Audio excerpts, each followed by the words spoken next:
Hello, everyone, and welcome to this week's edition of MOJO Rising, How to Make Cancer Suck Less. I'm your host, Julie Stevens, and as you know, there are so many topics within the cancer world that are so well researched, but most of the social emotional aspects of cancer are not. In fact, they're almost a black box. There were a few issues throughout my journey that really threw me for a loop and really took up a lot of mind share. And shockingly enough, the sexuality and femininity were big triggers for me. And I thought I was alone until I read many other women were struggling with the same issues.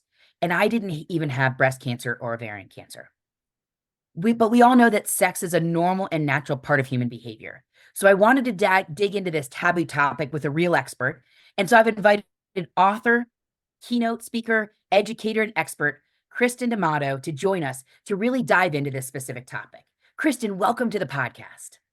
Thank you, Julie. I'm really looking forward to this conversation. I feel like it's something that we're going to be able to provide a lot of value for the viewers and at least get people feeling like they're not alone in this and also start to really think about it in a different way than perhaps they have been thus far. For sure. And that's kind of the very first message I know that we both really want to help all of our listeners understand is you are not alone. You're not abnormal. It is absolutely normal to not feel exactly how you did before, because let's be real, you're not exactly the same person you were before. So some evolutions are totally normal in this process. So, Kristen, is there anything else you'd start to kind of as an overview statement that you'd want to make to our listeners?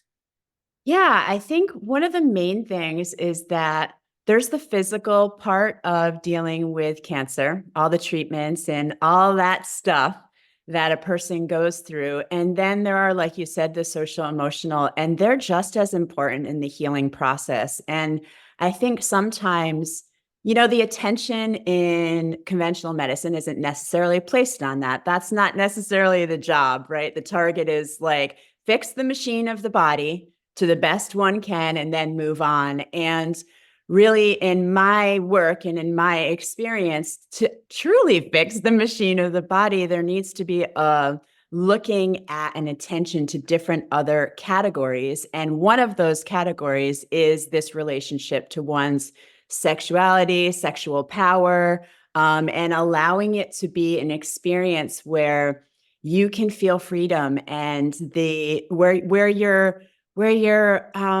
willing to look in maybe some tender, scary spots of shame and different types of traumatic experiences that maybe contributed to some illness, whether it's cancer or not, that contributes to chronic conditions. And so that's sort of like the bigger arc of where I'm coming from in this conversation right now.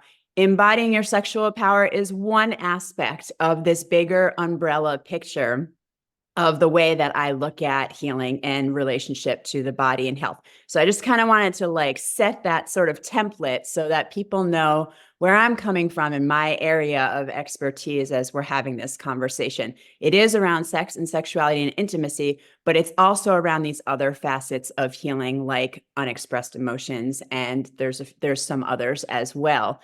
And they're all connected and they're all part of the healing process. For sure. So let's kind of break this apart for just a second, because as someone who's been through cancer treatment, there are some real physical changes that happen to your body that change your approach to sex.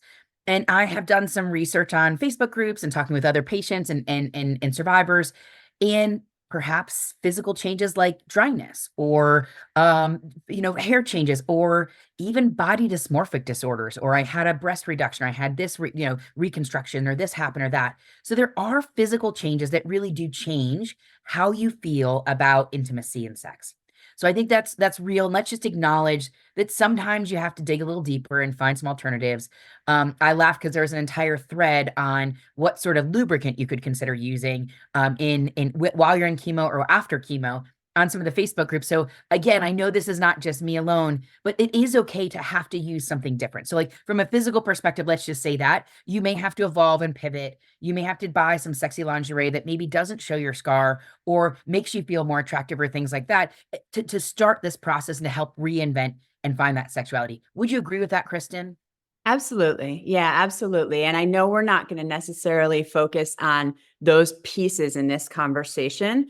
Um, However, as you're speaking, one of the things that stands out to me is to remember to even broaden that you're not alone, in that all of our bodies experience change. And if you can sort of just like be tender with yourself, gentle with yourself for a moment, and realize that, okay, you have cancer now, or you've gone through this experience of having cancer, and your body has changed, and you're not going to be the person you were before. And that's okay. That's a beautiful thing. You've gone through this powerful transformational journey. And so it's like, it's similar to when you have a baby, right? It's like you come out on the other side and your body is different. There's many different things that happen in a woman's life, certainly in a man's life, but I'm in a woman's body. So I'm going to speak from that perspective, that happen throughout our life and throughout our aging process that require us to be able to modify how we were doing things before and be open to trying new things and new experiences. So in terms of lubricants and toys and different approaches, that positions that maybe didn't work before or did work before, and just having a willingness to get a little bit adventurous and curious is going to help the process for sure. For And sure. I think we will get in a little bit more to some of the body dysmorphic stuff, because that's a little different than just like the very simple, like, I'm dry, what can I do about it, for example, or like, I don't know how to experience pleasure in this position that always used to bring me pleasure before. So that's a different, I'm speaking more to those right now rather than the body dysmorphic pieces. Okay, yeah. And in my journey, for example, I had to have a pretty decent surgery. I had to have a foot of my colon and 61 lymph nodes and my appendix removed in a very sudden and traumatic surgery. And after that surgery, for example, I was forced into menopause. Now, that's changed over time, but it was one of the most scary moments of my life for me to think I just beat cancer, or I sorry, I just had surgery for cancer. I had very, very bad cancer. And all of a sudden, no matter what, I am now thrown into menopause. And that changed, that was a whole nother stressor that was added to my cancer journey. That really did create chaos in my mental health game. And I think that happens to a lot of people for a lot of different reasons. So again, let's just go ahead and say, like, there will be physical changes. And those are things that you should talk to your doctor about. You should take to the Facebook groups, understand what's working for other people, or if there's a lubricant or if there's an option or something like that that you can bring to bear that can help you in your sexuality. But before we even get to the physical, I think it's the emotional desire to want to have sex. So, Mhm. Kristen, what would you say, anything about that you'd want to help impart some wisdom for our listeners? Yeah. I think right now the part that stands out to me most, and this is related to the body dysmorphic pieces, and even if that's not what's going on for you, is that having a grieving process for yourself, giving yourself permission to really grieve what all of it, and there's like, I'm sure there were the versions of like, oh my God, I have cancer. And how terrifying that was, and the fear that came up. And that version of grief or partial grief, maybe that's still something that needs to be grieved for you, that you weren't allowing yourself to grieve that because you felt like you couldn't. You had to hold it together for your family. You had to be strong for the treatment. You needed to stay in a positive mindset where you couldn't let yourself grieve. These types of messages that you received either from yourself internally or externally that shut down a grief process around the existential question of death and facing this experience all of a sudden imminently, right? We all are going to die at some point, and most of us are terrified of what that is. There's fear there, and they haven't reconciled that. So whether or not you have gone through the process and you're in remission, you still were confronted with that when you were given that diagnosis. So having a grief process there, and I'm then talking even more specifically, if there is a body part that was removed, if your body looks different, if you feel different in your body and your body looks pretty much exactly the same, if your relationship ended while you were going through treatments, if you lost an ovary, if you got put, all of a sudden you're experiencing menopause. There's all these different shifts, right? That it's really important to mark them and allow yourself to feel the emotions around them, to allow yourself to grieve. And there's different ways that you can invite that in. You can do that through expressive writing in terms of journaling and just like free flow journaling to allow some of those emotions to come back up to the surface, creating a safe and sacred space for yourself and really carving out some intentional time that I'm going to connect with. I'm going to have a grief ritual of some sort. And you could have that be in nature. You could have that be burying something in your garden or in the earth that is a process of you like letting go and allowing that transformation to occur more fully. Without having an expression of the emotions and the expression of grief, that's still going to be stuck and stored inside of you somewhere. And it may rear its head in different ways, perhaps emotionally through frustration, anger, perhaps turning it back in on yourself through shaming and blaming yourself, perhaps through isolation and distancing yourself. And then the side, that side effect of that being loneliness. There's different ways it can play out. So the key here is there any more grief? And it's not a one and done deal. It's not like, okay, I've grieved it, I'm done, let's move on. It is a dying process. It is a letting go process, which is a process of death. And you're wanting to complete this cycle to be able to move into the birth, the rebirth process of this new person that you are now, post that part of your life experience. For sure. I think about that grief process, and I laugh because many friends have actually said I'm a master reframer, and I think that is actually one of my super strengths. And I definitely grieved, but part of my grief was realizing that I wasn't choosing me. And that was a core part of probably why I had cancer and the choices I'd make from a diet and lifestyle and an energetic perspective.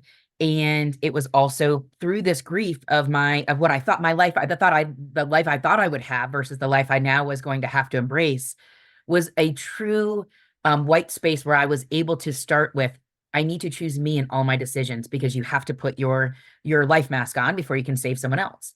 And I think that process, even in your sexuality, is really important. Like, I have to redefine who I am and who like what's important to me and how I choose me.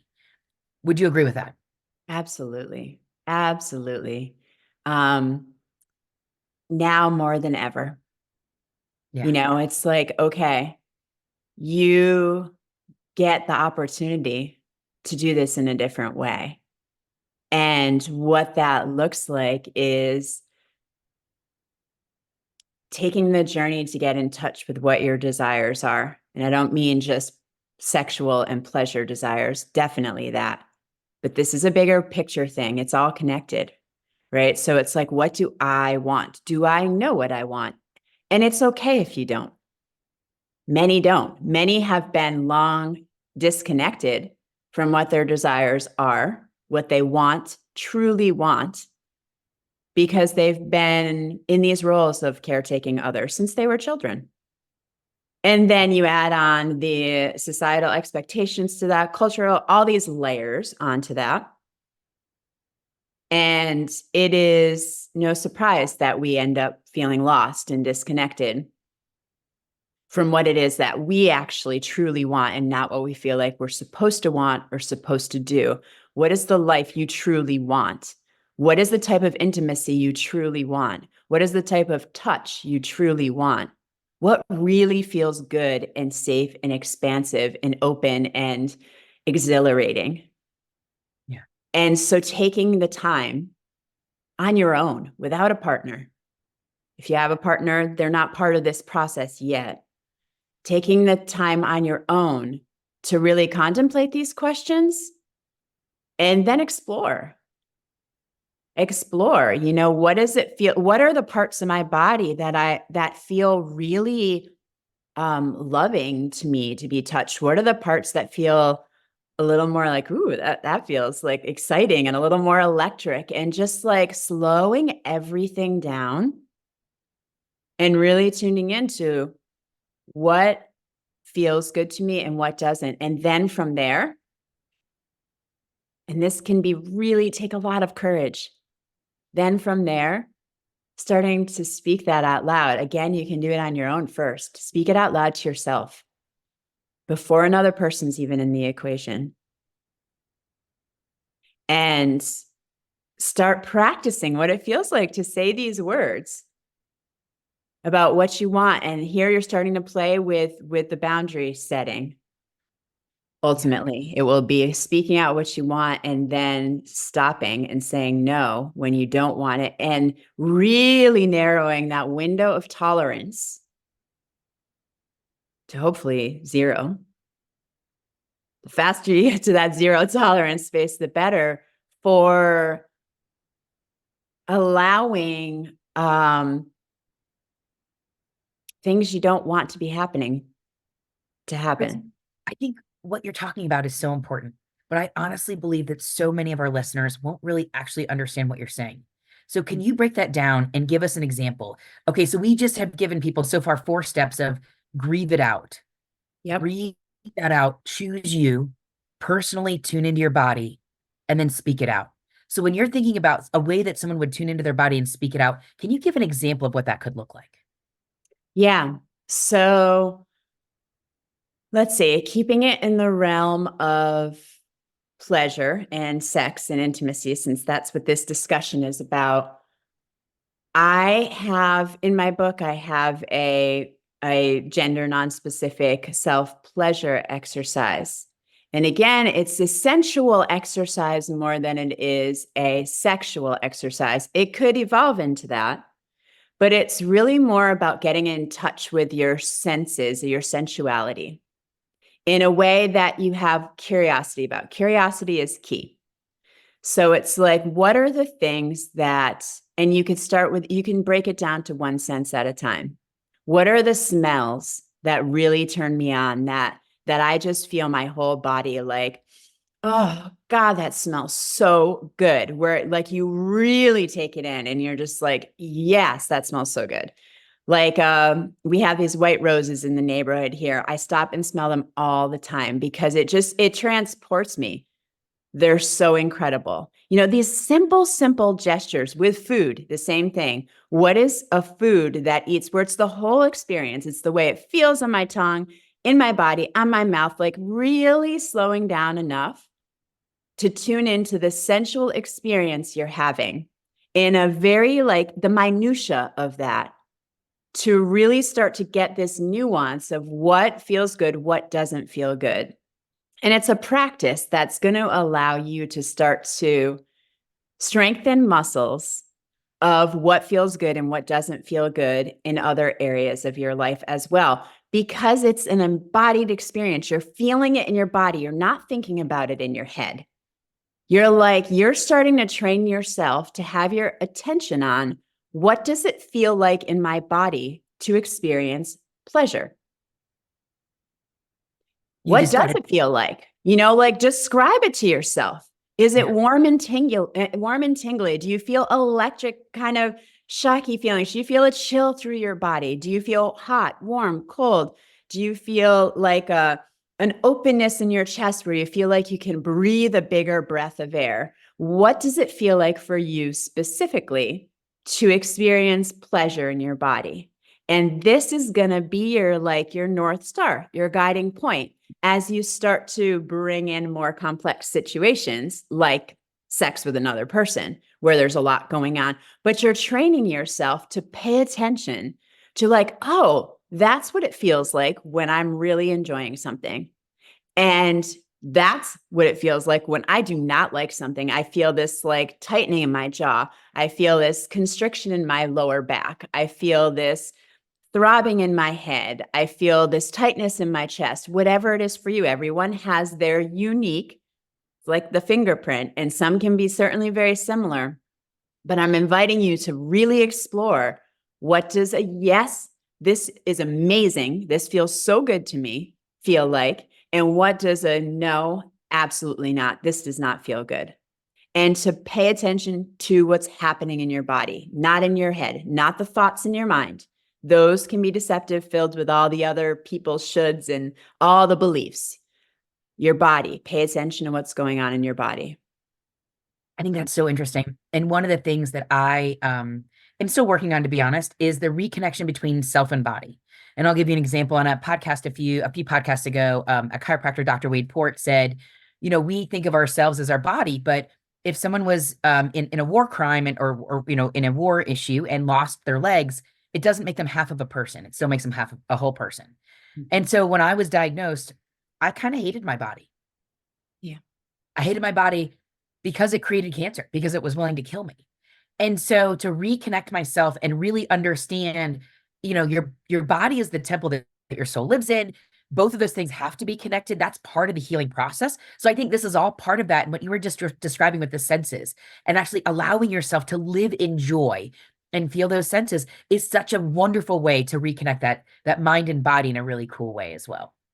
I'm really glad that you brought up that piece, because this is another angle that I think is so crucial to what we're talking about right now, is making friends with your body. And some of us we're not friends with our body long before cancer came onto the scene. So it's like, here's another path of inquiry and contemplation. What do I need to do to become friends with my body?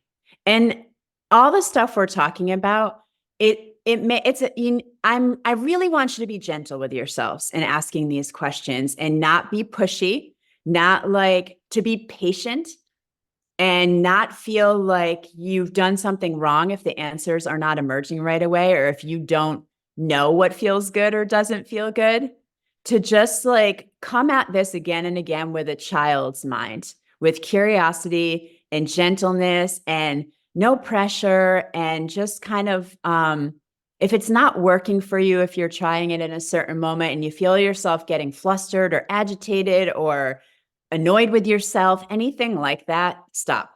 Just like stop. It defeats the whole purpose. Yeah. So that's true about anything that we're talking about today. So this question of what do I need to do to become friends with myself? And Julie, this is like, these are the types of questions too that I think are important to ask for the bigger healing process. And these are the types of questions that could be what brought cancer on to begin with. These deeper questions of disconnection with one's self. And sometimes, I would say oftentimes, I find in my line of work, this is a bigger picture that goes, it started before you. It comes through your family lines.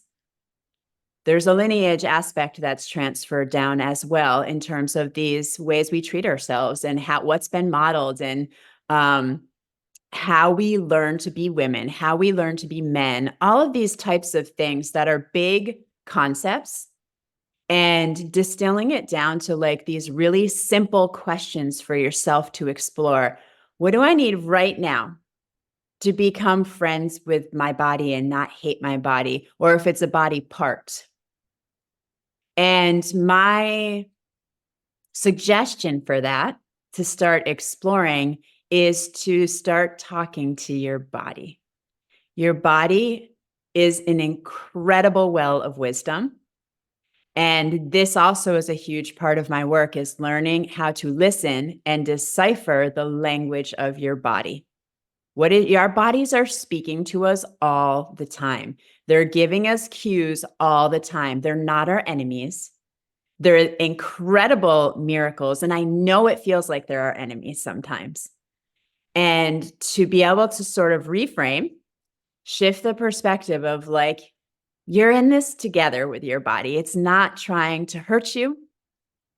It is not, it's not working against you. And to be able to say, okay, just try it out and see what happens. To say, just what if it's not trying to hurt me and work against me? What if the pain that I'm feeling isn't trying to cause me suffering? What if it's trying to communicate something really important to me that I've been missing? And that's crucial for me to know to move forward in my life in a way that is more whole, in more wellness, to experience more love, joy, vitality. And Cancer is like a loud yelling. It's like, I need you to listen. It's the alarm is sounding. And so once you kind of get to a place where it's not a life-threatening situation, then imminently life-threatening situation, you can take the time to say, okay, what is my body trying to tell me right now? What do I need to know? This is another practice of strengthening the listening muscles. And your body will start to speak to you in different ways. Sometimes it's literally with words. Sometimes it's with images. Sometimes it's with sensations in your body. And you start to notice these patterns and like, what's happening? What's my body trying to tell me? What is this pain trying to tell me right now? What do I need to do to take care of myself differently in this moment, to meet myself differently in this moment? Think it's so interesting that you're saying this because that was one of the biggest ahas to me of my post-cancer life is not only is everything that happens in my body an indicator, it's like your body's a warning system. And when I have hives or when this happens or when that happens, like there's a reason to dig deep and to understand because there's something that's not working in your chemistry. But it's the same thing with your emotions. They're also an indicator of really what's happening. And if you're angry, there's a reason to dig a little deeper. And if you're sad, there's a reason to dig a little deeper. And so it was really for me recognizing that anything besides steady state is a reason there's a reason why that happened. It's not random. So, and to understand the correlations between behavior and action and feeling. 100%. Absolutely. They are definitely the same, like this guidance system that's just built in that we are very intimately connected with, Yeah, that allows us to understand our preferences and hone in on our preferences more clearly.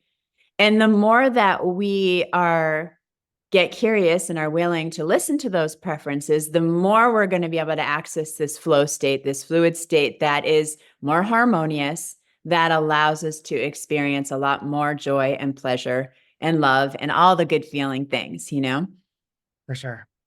So one of the questions I had for you was really around, this idea of femininity and feminine energy. And in some ways, I feel like there's some camps that are so lost in anxiety and fear that they lose that femininity. And there's other camps like me that I was like a drill sergeant, that I had my plan and my strategy, and I was so living in masculine that I couldn't really embrace the femininity either. So anything you'd share around that, around like either living in fear or living in control, that really helps that helps prevent that connection to the feminine energy. I love this question.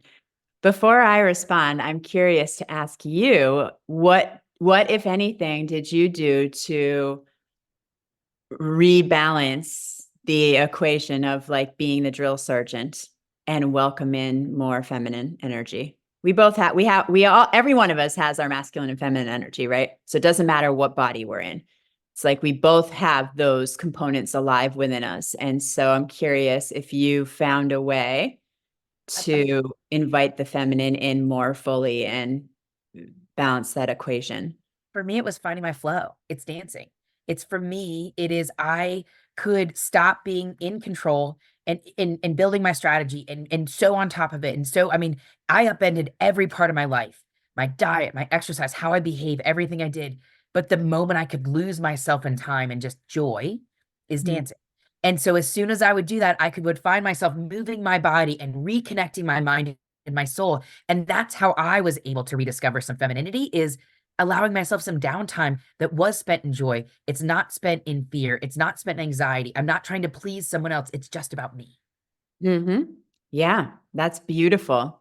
So it's like, what is that thing? Because I was again going to say, this looks different for everyone. So it's finding out for yourself. If you already know, great. If you don't know yet, then again, being willing to explore what allows you to enter into that state of timelessness, where you feel like everything else just goes away. And I don't mean I'm going to watch binge on Netflix, like disconnect from myself and my body and go into a fantasy realm. Not that version, the version of timelessness where you love what you're doing so much that 5 minutes could have passed or 5 hours could have passed, and it doesn't even matter. You're just like, you feel so dropped into yourself, really. And nature does that for a lot of people. Certainly that's one of my ways, is nature. Moving my body also is a way. Creative expression through playing music, making art with other mediums. There's so many ways. Playing with your dog, playing with young children. There's tons of ways to access that state, and that state is a feminine state. So I love that you brought that up, and it's pretty similar to what I was gonna say, in terms of how to access it. And there's more to say about that, but I'm getting like to not go deeper into that right now. Okay. Yeah. Yeah, I think for all of our listeners, I would say, like, think about how you're investing your energy and where you're sitting. And if you're not reflective, if you're not feeling kind, if you're not feeling like you're gentle and things like that, build that opportunities, build space in your time so that you can find your flow and find gratitude and joy. And my hope is that that feminine energy will re-enter and enter your stratosphere. So that would be a piece of advice I'd give to everyone. Mm-hmm. And a reminder too, that it might not come at first. Yeah. You might create, the first step is to giving yourself the time and being curious what might happen. And it may be that when you slow down for a minute, that you hear this barrage of inner thoughts that are really full of anger or hate, or, and that's totally okay. It's totally normal. It's like, let that all express. For sure. Let it all come forth. And you could say all the ugliest things about yourself, your body, the world, specific people, just like let it all out. Write it down, speak it out, let it move through, and don't make any meaning about it. You don't have to attach to it. You're not a bad person for saying these horrible things. We all think them at different times about different things, just like setting the judgment aside the best that you can. And even if that's part of it, that you're judgy as heck, it's just like, okay, everything is welcome here in this space. So create that container where, for yourself, give yourself that gift where everything is welcome. And none of it is right or wrong, good or bad. Yeah. Okay, let's talk a little bit about what we hit on just a little bit earlier, which is that body dysmorphic. And so I'll give some examples. I had to have emergency surgery, and so I have a large incision in my abdomen. I've spent time with many, many cancer survivors, or people who even had preventative surgeries that have issues with how they view their body, or when they look in the mirror, they don't see sexy and they don't see attractive and things like that.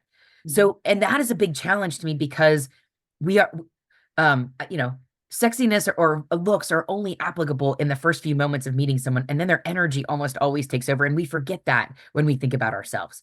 But so let's talk a little bit about the body dysmorphic and any advice you'd have there.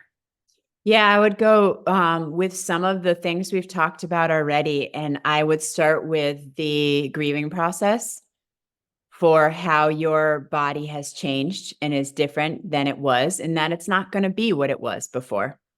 Yeah. And that's okay. There's nothing wrong with that. There's nothing bad about that. It's a process. This whole thing, this was the other part I was going to say about the feminine energy too, is this whole thing is about how do you surrender even more fully?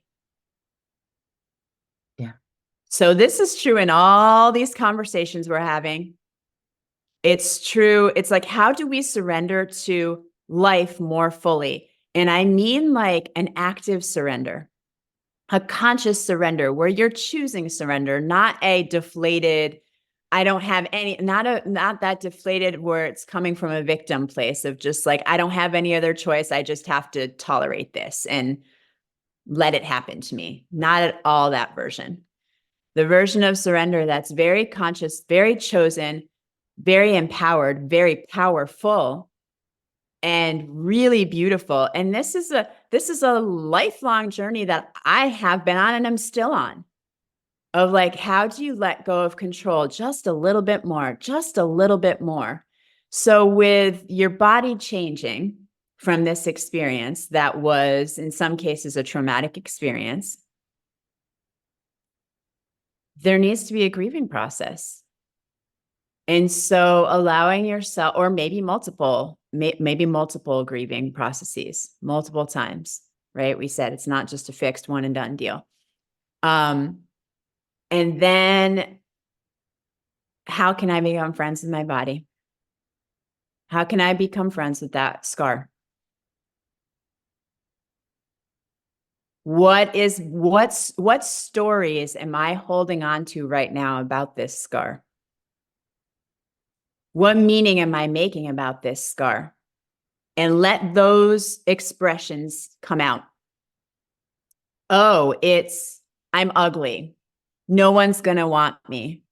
I look too fat. I look too thin. I look disproportioned.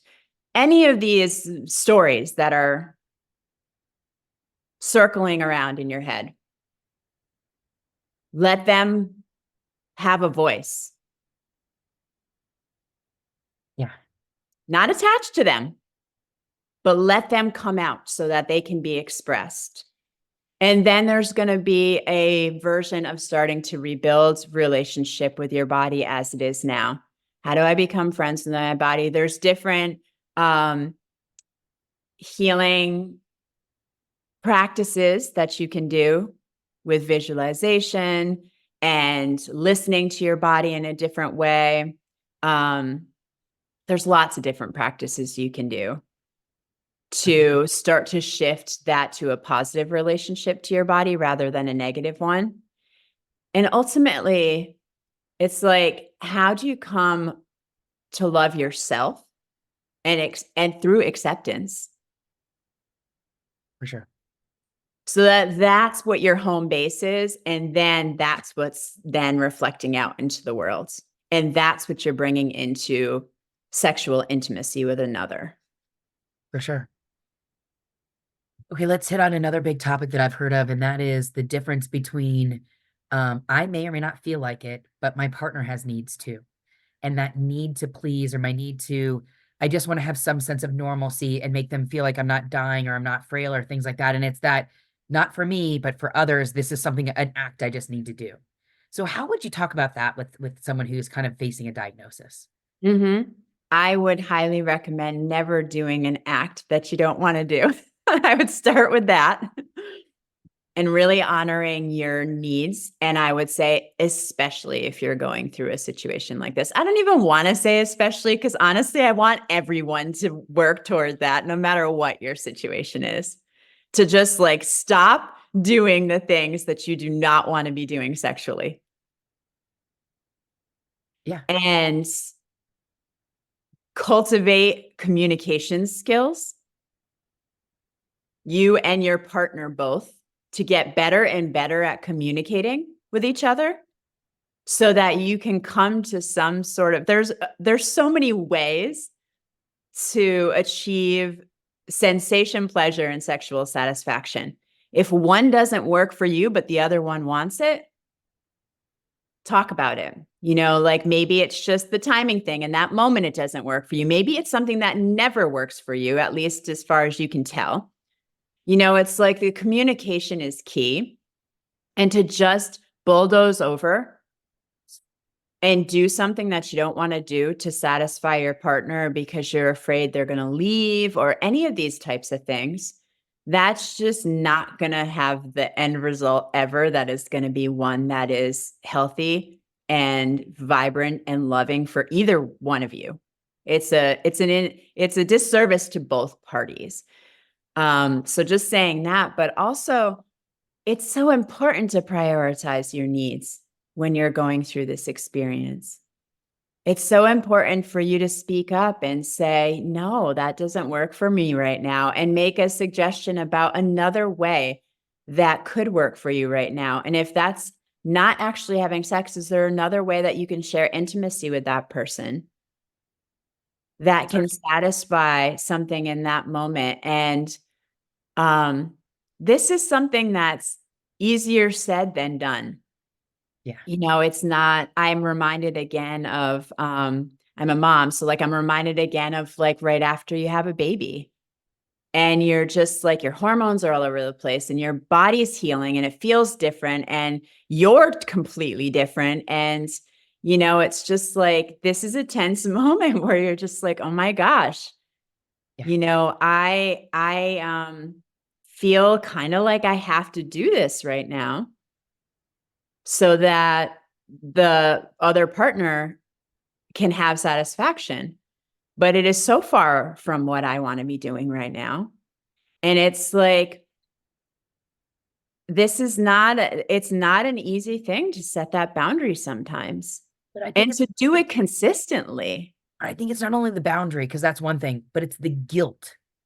Mm, That's bigger to me. Like a boundary is I can do pretty easily. It's the guilt that rots my soul, that feeling like I'm not meeting my partner's needs, or I'm not doing what I need to do. I'm not holding my end of the bargain, or like that's to me where the other part that needs to be addressed.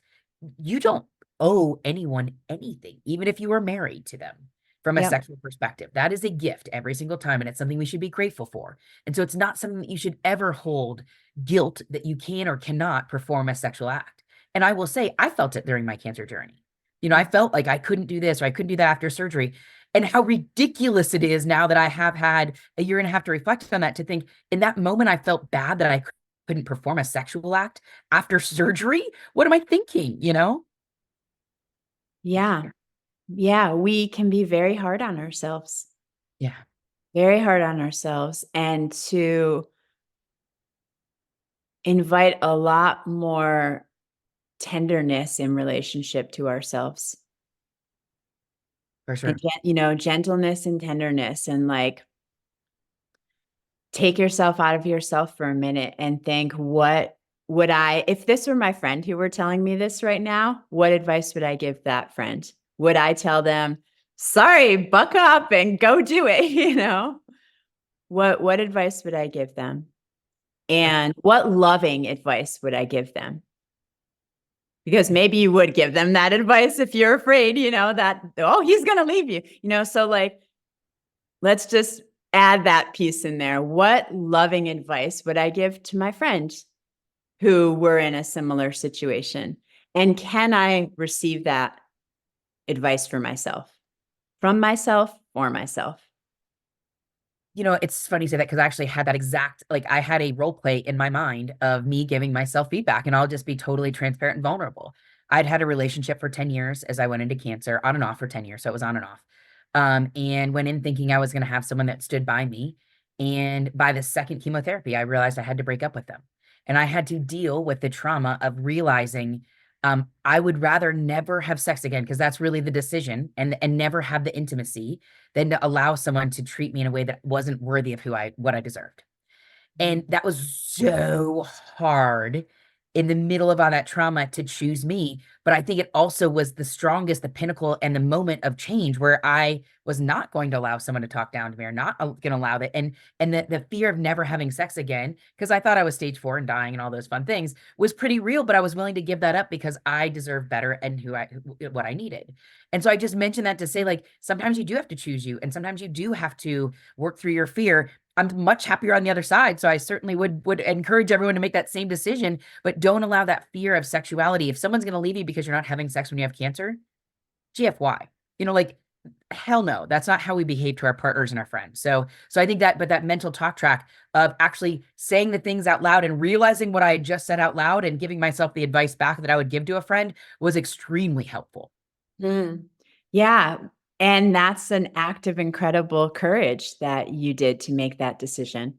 You know, that's a big decision for people to make, like, especially if you're thinking, I'm never going to have sex again. Like, this might be my last months on this planet. And not just having sex, but like the closeness with another person, to be held, to, especially when you're feeling so vulnerable and confronting death. It's like, am I going to go through this alone? This terrifying experience alone? And that's an act of immense courage that you chose in that moment. And I imagine, and based on my personal and professional experience, that the courage and the mindset that allowed you to make that decision is a huge part, if not fully, why you're in remission right now. Because I chose me. And every decision I make, I choose me. I'm going to choose the healthier option. I'm going to choose to go for the walk. I'm going to choose to surround myself with the energy that feeds my soul. All of those are active decisions, but it took cancer for me to make those decisions and prioritize me over everyone else. Mm-hmm. And here's where you get to see the gift, right? It's like, yeah, it did take cancer and it was a really harsh teaching. And you rose to the occasion and you listened. It finally stopped you in your tracks, right? Where you're like, okay, I can't not listen anymore, or I can, but I'll die. Yeah. And I'm not ready to die yet. So like, what do I need to know? And wow, what a beautiful success story, in the success being that you chose to listen to yourself. Now you can choose to listen to yourself, and it may be that you still leave this body and die. Like, that's, everyone's journey is different. The healing process is you learn to listen to yourself. For sure. You learn, that is exactly right. You learn to listen to what your body and mind is telling you, and actually behaving in a way that serves your future self. Mm-hmm. So taking that nugget right there and applying that to intimacy and sex and sexuality and pleasure, and making it about learning to listen to yourself and choose you, and see what happens. I love it. I don't think you'll be disappointed. Kristen, I know we don't have a ton of time and you've given a ton of really good advice, but is there anything else you'd say you'd really think it's important for our listeners to think about as they're wrestling with the complex topic of cancer, another big diagnosis, and thinking about sexuality and femininity and intimacy? What else would you say is really important for our listeners to know? Reiterating some of the key things we've talked about. You're not alone. Everything that you're thinking and feeling is welcome, and it's okay. Being gentle and kind to yourself, and having curiosity and a willingness to explore, not trying to go back to the way things were. Yeah. Being willing to embrace the path that you're on and the wisdom that is there for you to gain from the path that you're on. And trusting the process that, yeah, you don't know why sometimes the things happen that do happen in your life. And that's okay. You don't necessarily need to know why. There's like a degree of surrender and trusting the process, and like, okay, curiosity is going to be what leads you to this deeper listening and these beautiful, unexpected gifts that can come out of a more intense physical journey. And you are a perfect example of what that looks like. I am in a different way, but your listeners know you and your story much more fully. So you have a living example that you've been listening to on this podcast with Julie and her story to be inspired by. Well, I appreciate that. That's wonderful recognition. And I do truly hope to share my personal experience so that other people can get the full benefit from it as well. Mm-hmm. Yeah. I think there are some things that I did that were very physical to help me with this situation. And it was things such as buying new makeup, or getting my hair done, or buying clothes that made me feel sexy, and going into fine clothes that made me feel sexy, which took months to find something that after cancer made me feel sexy. So I think don't be afraid to put some retail therapy to this as well, and buy something that makes you feel your best, like your best self. and makes you feel really good in your body. So I think that would be something that I would say, like, don't be afraid to buy yourself a new lipstick or a new bra or a new pair of shoes. And this does not, this, we've been talking a lot about feminine energy. Men, you need feminine energy too. Men, you still could buy yourself a really beautiful, sports jacket or t-shirt or flip-flops, whatever it is that makes you feel great. It doesn't matter. So I want to make sure that we're not keeping this to females only. But I think there also are kind of two other things from a physical perspective that I would make sure we want to let our listeners know. We've talked about one, which is don't be afraid to explore products such as or enablers such as lubricants or toys or lingerie or lighting or things like that can help set the tone.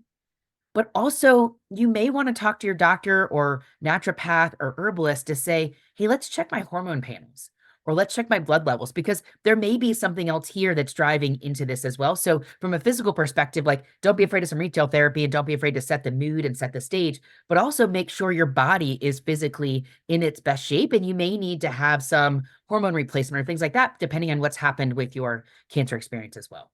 Kristen, anything you'd add from a physical perspective? Yeah, no, those are all great tips and insights. And I think that with the retail therapy, I love that. That brought a smile to my face. And it's again like bringing this sense, like your senses, right? Like what's the fabric that feels good on your skin? And so it's not just about the external looking in the mirror and what looks good to you. That's one piece, but like engage your other senses. What is the fabric that feels good on my body that allows me to feel sexy? So as you're like moving through your day, when it brushes across your leg, you're like, ooh, or the way you're wearing your hair, for example, or anything like that. Like what engage your other senses. For sure. Okay. And then from an emotional perspective, I just was trying to take some notes as to what some of the things are that we've shared today so that we can have a quick recap for our listeners. And I think some of the things we said are grieve what will not be. That is important, but also have gratitude for what will be. And that's a duality of grieve it out, but then you have a blank space to really craft the life that serves your future you best. So don't be afraid to do both of those things. Tune into your body, especially alone. Make sure you feel comfortable with it, and nobody else needs to be around for you to begin to reconnect that soul and body and mind and body, not body and mind. Mind and body, so that it really feels like you're one integrated human being. Of course, rediscover your feminine energy and finding your flow and figuring out what really makes you happy and brings you joy. You're your sexiest when you're smiling. Let's not forget that people are most attracted to you when you are in a great space. And so don't be afraid to find those moments where you can really find that smile again. And then I'd say like the last two are really to accept the changes. Don't fight them. They're real. You're not going to change the scar. Accept it, but voice your needs and be true to you. And you won't even notice the scar moving forward. So those are some of the things I'd say. Kristen, what else would you say as kind of a parting words to our listeners around more the emotional aspects? Yeah, I was given a beautiful piece of advice from a dear friend yesterday that has just I feel like is so potent and perfect for wrapping up right now, which is saying that I get to blank, fill in the blank, rather than I have to. So I get to go out shopping right now and buy something beautiful for myself. I get to take time for myself right now to grieve this experience. I get to say no to having sex with my partner right now and ask for a different form of intimacy. Instead of I have to go out and get new clothes right now so that I can feel sexy. For example, it's a very simple thing that is a huge paradigm shift. And it really shifts you into this place of appreciation and gratitude. And I'm finding it to be a very powerful and expansive, like a snowball effect of appreciation for what I get to do every day in my life. And this is applicable for every one of us. And I think it's really powerful and beautiful given our conversation today. That's awesome. Well, Kristen, I can't thank you enough for joining us and helping to drop some knowledge bombs on our listeners and help them, A, know that they're normal, and B, give them some really concrete tips for how they can reconnect to this part that's been so disconnected because of the trauma that we've been facing. Mhm. For anyone out there, pain is required, but suffering is optional. And these tips and tools we've shared with you today are really designed to help make this suck less. Because again, you have to get through it, but we can help you reconnect to who you are and what brings you joy. Yeah, Julie, do you mind if I hold up my book? Because Not at I all. have Yes. Yeah. tons of exercises for for intimacy, connecting with yourself, connecting with unexpressed emotions, grief rituals, all this stuff and more that we've been talking about today. And it's a model of healing that really can be beneficial to you if you're experiencing cancer right now, and if you have gone through the journey and are in remission. And here it's called We Choose Love, Redefining Our Relationship to Healing, an empowering approach to chronic conditions and beyond.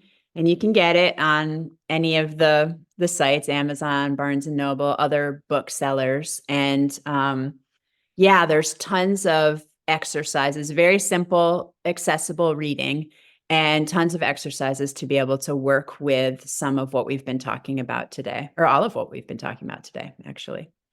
And Kristen, if someone wanted to reach out to you and learn more or connect with you, how could they find you? Yeah, you could go to my website, which is my name, www.kristendamato.com. And then also my business website is wecometolife.com. So either of those places are excellent ways to reach me. And we will make sure that we link those below this podcast below. But can you just give our listeners a quick moment, and can you give just an overview of what are your specialties, and why specifically, what can you help people with? Mm-hmm. Yeah. So I have the book is like the first immediate entry point that introduces the wheel of whole body healing, this 7-aspect model of a mind body, an intuitive mind body system that I have been working with for over a decade now with clients. And so that's a really excellent entry point. And then I also am just about complete with a curriculum program that's going to be available hopefully in February, but it's coming very soon. That is a companion program to the book that really allows you to continue to deepen your journey. And then I do offer one-on-one work with people, and the Life After Cancer program, where it's discussing all of these different aspects of how you are different on the other end of that journey, and how do you build your life from there? Where do you go in terms of relationship to your body and your sexuality, in terms of the grieving processes, in terms of anything that will provide you with more wellness and vitality in your life, connecting back in with your purpose. These types of topics are what we would address, and that's in a container that's over a longer period of time, a 3 to 6 month container. I think that's so important because, as I mentioned in past podcasts, really there were a couple moments of really breaking as part of my journey. And the moment I was being declared cancer free was actually the most difficult emotional moment for me, because I did not understand how to behave, who I was, what I wanted to be, like what I wanted to do with my life. So that was a real big moment. So what Kristen's talking about today, these moments that are really challenging that nobody talks about, and you think you're a little insane for having those challenges and those moments where you're being cancer free, being told you're cancer free, sounds insane. But what you're offering is true peace of mind, because I've had so many people cry in my arms saying, I just don't know how to behave anymore. I don't know who I am anymore. So certainly those of you that are facing that moment, I encourage you to reach out. I encourage you to read Kristen's book. It is truly will drop so many additional knowledge bombs on our listeners, and couldn't be more grateful for your time and talent and treasure today, Kristen. So thank you so much for joining us. Yeah, thank you, Julie, too. It's such a pleasure to have this conversation with you. Yeah. For all of our listeners, we wish you, a wonderful health journey. May you live long and lucky. And certainly, please tune in, and hope to hear from you again. If you have any notes or have any questions or want to follow up, we'll put Kristen's info below. And of course, you can always reach out to info@mojohealth.org. Thanks all for joining us, and Kristen, thanks again once for joining me for this very important topic. Take care, all.